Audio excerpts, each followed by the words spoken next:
Salut à tous, la team OL, au même show pour Lyon, Fan TV, très heureux les gars de vous retrouver pour une nouvelle vidéo. Temps extrêmement lumineux, venteux, mais ils annoncent 25 degrés cet après-midi, c'est l'été indien comme on dit à Lyon. J'espère que vous en profitez, si vous aussi vous avez le soleil et que vous pouvez bien évidemment faire une activité dehors, franchement c'est top. Bref, c'était mon petit lancement comme ça. Petit moment réclame aussi, vous avez jusqu'à vendredi 7 octobre. Ça sera pendant le débrief, à la fin du débrief contre Toulouse. Les amis, vous avez l'opportunité de gagner 2 jeux FIFA 23, un sur PS4, un sur PS5. C'est très simple pour y participer. Vous devez être abonné à la chaîne, très important, et mettre un commentaire, juste un commentaire sous la publication. Ça, c'est dans l'onglet communauté les amis, et puis vous savez aussi un abonnement, un like, ça permet de mieux référencer la chaîne et de nous permettre de encore progresser. La progression est fulgurante malgré des résultats absolument catastrophiques pour l'OL. C'est inversement proportionnel au final avec les performances du club, c'est ça qui est ouf. Mais bref, on va pas rentrer dans ce détail là parce que je pense qu'on est tous sacrément énervés. Petite vidéo avec un peu le nez bouché, petite grippette, pas le Covid, j'espère que vous n'avez pas le Covid, dites-moi en commentaire, parce que là c'est en train de revenir fort. Bref, tout ça pour vous dire que je fais une petite vidéo là, une vidéo un petit peu je dirais sur le pouce, parce que je vois beaucoup circuler dans vos commentaires, sur la chaîne, dans les commentaires des vidéos, des débriefs, un appel au boycott. C'est aussi le cas sur Twitter, je vois un appel au boycott du stade parce que selon vous, ce serait la seule manière de montrer à nos dirigeants et aux joueurs notamment que nous en avons ras-le-bol de cette situation, que nous avons envie que ça change et que le fait de boycotter le stade et notamment ne pas faire de recettes billetterie ou des à côté, vous savez, les saucisses, les canettes, tout ça, eh bien, leur permettrait de voir un petit peu qu'on est tombé bien bas. Est-ce que c'est de la démagogie ou pas ? On peut se poser la question, j'ai beaucoup réfléchi là-dessus. Il y a aussi la problématique avec les groupes de supporters. Parce que, déjà, ces commentaires-là, d'appel au boycott, ils sont, je dirais, en grande partie sur les réseaux sociaux. Que ce soit sur ma chaîne, que ce soit sur d'autres chaînes aussi, que ce soit sur Twitter. Et je pense qu'il faut recentrer les choses. Les réseaux sociaux, les amis, même si, voilà, moi c'est une partie de ma vie aujourd'hui, une partie de ma vie depuis 5 ans, les réseaux sociaux, c'est pas la réalité. Ça représente pas un panel assez important. Les réseaux sociaux, il ne faut pas oublier que c'est un microcosme. C'est un microcosme et c'est un microcosme qui est modulable, je dirais. Et on ne peut pas dire, tiens, parce que sur les réseaux sociaux, il y a un appel au boycott, ça va se faire parce que la grande majorité est sur les réseaux sociaux. Non, c'est faux.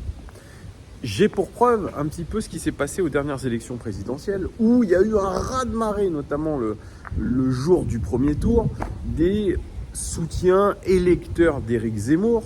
Et on a quasiment cru, à un moment donné, que Éric Zemmour était au second tour. Et on s'est rendu compte que pas du tout, en fait, il avait fait un score catastrophique. Et là, on s'est dit, ouais, au final, les réseaux sociaux, ça apporte pas vraiment de tendance. C'est, je dirais, plutôt une agitation, un instant T, dans un certain microcosme. Donc, se baser sur les réseaux sociaux pour faire quelque chose, c'est pas bon. Les réseaux sociaux, via cette chaîne, via Twitter, via ce que vous voulez, ça peut être, je pense, qu'un vecteur supplémentaire.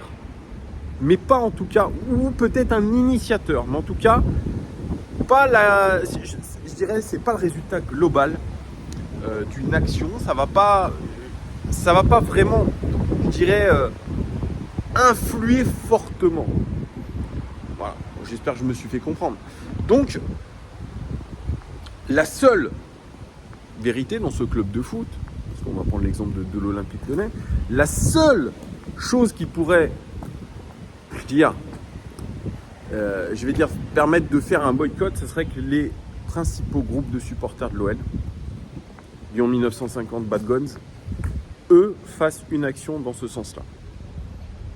Si eux, en tant que groupe de supporters, estiment qu'il faut boycotter, là, je pense que le soutien d'autres partisans et sympathisants et supporters de l'Olympique Lyonnais ira, je dirais, quasiment avec.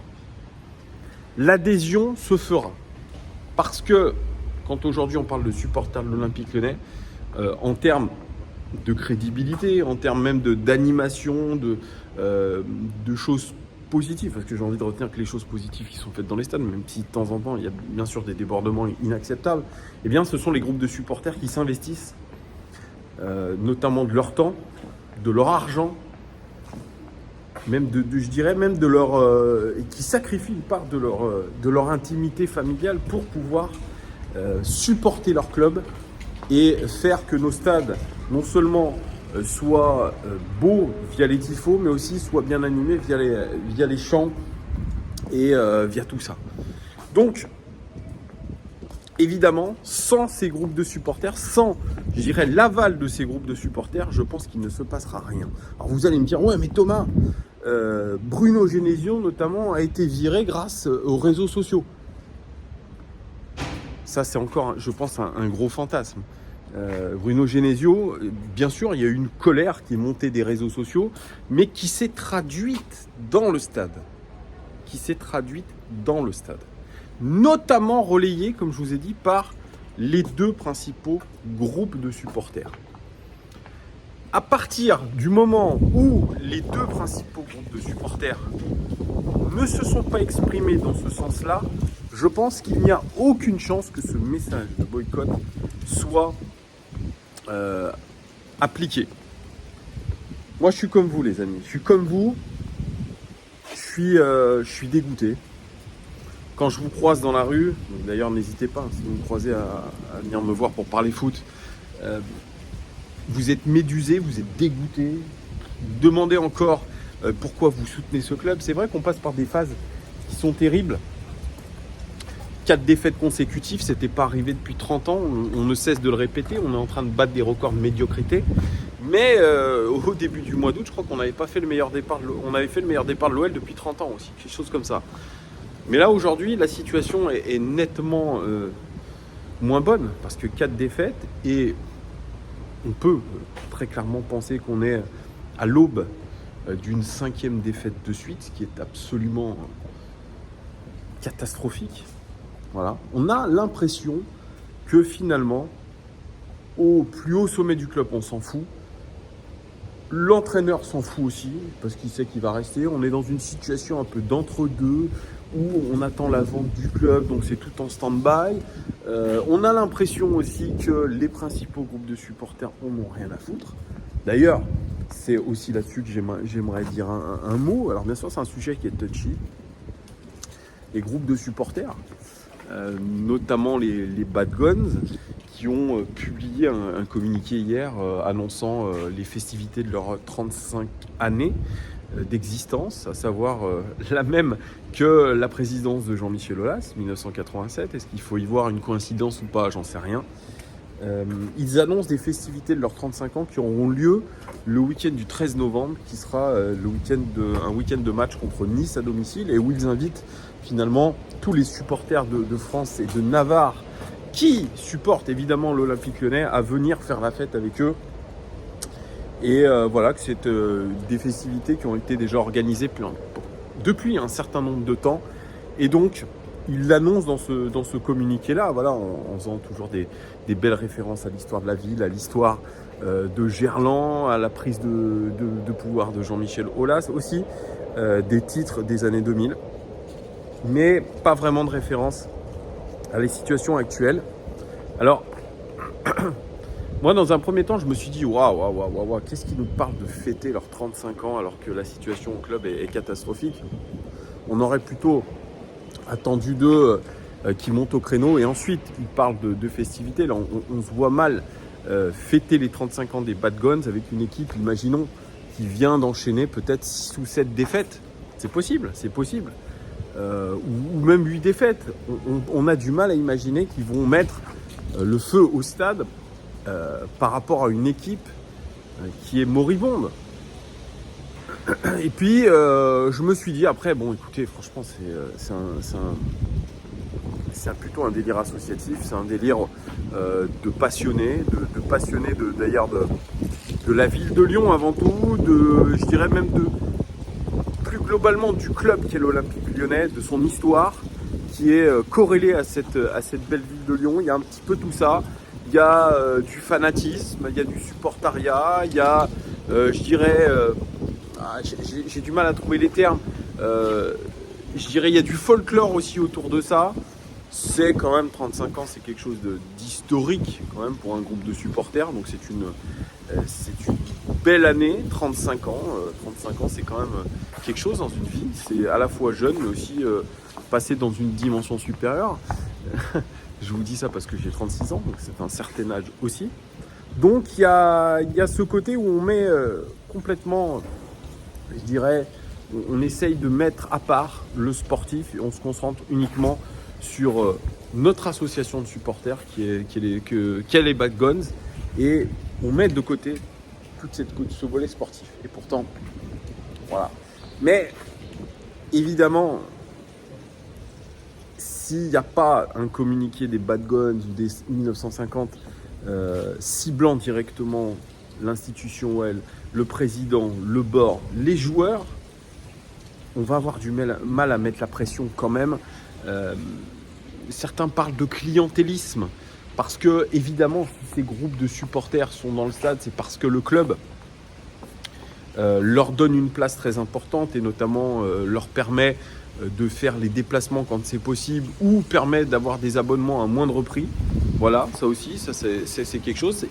Le club leur permet réellement de pouvoir vivre leur passion. Donc ça aussi, ils le savent et donc ils ne peuvent pas se permettre non plus, à la veille de fêter leurs 35 ans, se permettre de striker à tout va. Voilà, il y a eu quelques échauffourées, hein, c'est vrai, avec notamment le chute de Karl Toko Ekambi. Les insultes, ça a tangué sévère. Il y a eu d'ailleurs une sortie du président Olas, c'est sûr. Ça a tangué aussi au moment du pass sanitaire, rappelez-vous, puisque les supporters de l'OL, donc les principaux groupes de supporters, les 1950 et les BG, ont dit que tant qu'il y aurait le pass sanitaire, ils ne viendraient plus au stade. Le club a évidemment négocié avec eux.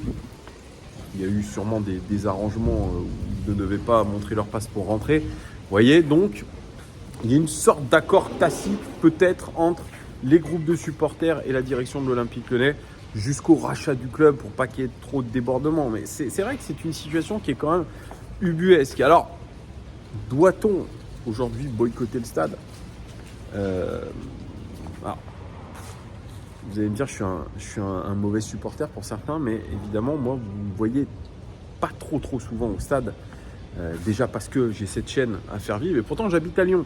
Puis de deux, j'ai une situation familiale particulière, donc je ne peux pas tout le temps y aller, ça c'est sûr.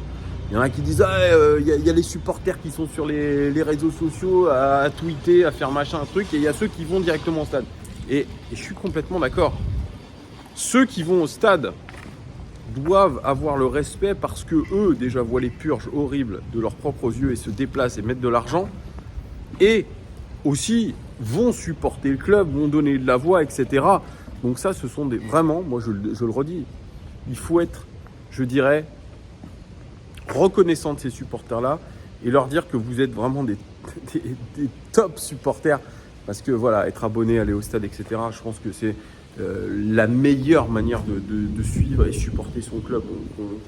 On ne se mente pas. Franchement, c'est la meilleure solution. Après, voilà, le prix des places est exorbitant pour certaines rencontres. Les produits dérivés sont aussi très chers, notamment les maillots, etc. Je suis d'accord, c'est un coût extraordinaire. Même ceux qui viennent de l'extérieur, qui viennent de très loin pour venir supporter l'Olympique Lyonnais, c'est un coût. Et on doit vous honorer. Parce que vous êtes vraiment des vrais supporters. Les vrais supporters, c'est ceux vraiment qui se déplacent. Je suis en train peut-être de me décrédibiliser en disant ça. Mais voilà, aujourd'hui, moi, je ne peux pas y aller tous les week-ends. Je ne peux pas faire tous les déplacements comme je le faisais par le passé. Je ne peux pas aller autant au stade qu'avant, ça c'est vrai aussi. Mais moi, finalement, je partage cette passion d'une autre manière. Voilà, c'est une autre manière de partager cette passion. Mais évidemment, voilà, ceux qui font au final la vie d'un club, je dirais ce qui se passe dans le stade, ce sont ceux qui y sont. Alors, boycotter le stade, c'est un geste fort. C'est un geste très fort, surtout qu'on appelle souvent je dirais à l'union sacrée. Peter Bosz l'a encore fait en conférence de presse là, à midi, où il a demandé à que tout le monde soit ensemble, même les supporters. Mais voilà, je pense que la patience a des limites. Est-ce que ce sera bénéfique aujourd'hui de boycotter le stade? Je ne suis même pas sûr, les amis. Et puis, comme je vous ai dit, je pense que sans la pression des les deux principaux groupes de supporters, ça ne sera pas possible. Voilà, dites-moi en commentaire si vous êtes un petit peu d'accord avec moi, si vous avez une position par rapport à ça, pour ou contre le boycott du stade pour montrer à la direction le ras-le-bol. Dites-moi tout en commentaire, les amis. Je vous fais des très gros bisous. À très bientôt. Ciao.